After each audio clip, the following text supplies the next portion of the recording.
Hello, Hannes. You can start. I hope you can see me. All right. Right now, I don't see anything from your side, but I expect this is working. Otherwise, tell me. So yeah, I'm very glad to join you, albeit virtually. I didn't make it all the way.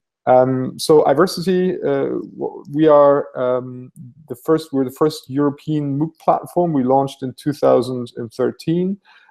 We, at this point, have more than 1 million enrollments across our courses. We have over 100 institutional partners that are universities, but also non-university institutions. What this means is that we have to have 3 elements in a good course. Content is the starting point. So, what you think of a web-based training, that's what it provides. It provides content and a few multiple choice questions. The next element is context. So you need to apply what you've learned in a different context. So think about, doing case studies, for example. That's where you apply your knowledge in different contexts. And the third element is community. That is that you come together with others and negotiate truth, where you discuss and engage with material in depth. And at the intersection of these 3 elements, content, context, community, there are the very elements of what university studies are made up of today. Self-study, i.e. working with a textbook, lies at the intersection of content and context. The tutorial or a section, as you say in the US sometimes, lies at the intersection of context and community. And the classroom, the seminar, is where you come together with others to discuss content. So that's at the intersection of content and community. And a good online course has to comprise all 3 of these elements. It's really important. So we don't just have content, but we have active social learning, and active is the context part, applying your knowledge when working on assignments. And community is the social part. Thank you very much. The next presenter is Anne Boyer. The 2 main initiatives launched in France to enhance e-education have started. The first one was about 12 years ago. It's called Digital Thematic Universities, and it's about how to mutualize and to produce collaboratively open educational resources. The second one was about 7 years later, when there is a kind of refundation of Digital Thematic University, because the context of e-education, the context of technology and so on has evolved, and we were now from open educational resources to services around open educational resources. And the last one was launched 2 years ago. It's called France Université Numérique, fun, and take fun with that. It's about how to go from services to online education. And the main action within this framework, fun, is about a MOOC platform. So, as you can see, I hope so, mutualization and openness are at the core of the French strategy. And there is a close history now between digital thematic universities and fun MOOC. First of all, because some MOOCs have been produced based only on open educational resources that exist. So it means that we have been able to produce MOOCs for a very cheap amount of money. I would like to ask Manel to come. Good afternoon. Thank you very much. Thank you for having me here. It's a huge pleasure, especially to share my experience in Pompeu Fabra University.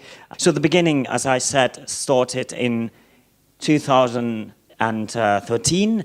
In fact, at this moment, we have a catalog of more than 15 MOOCs.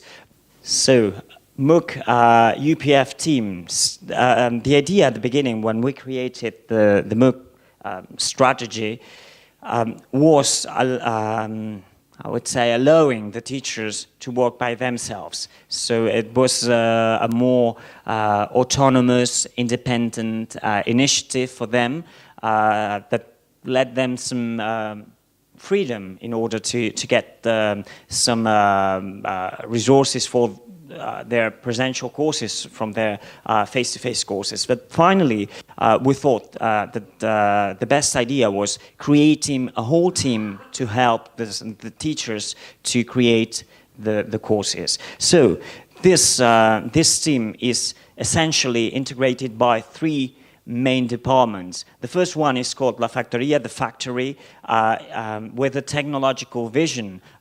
So the factory is more devoted to implement the materials in the platform, to create the architecture of the courses. Then we have a multimedia production with an audiovisual vision.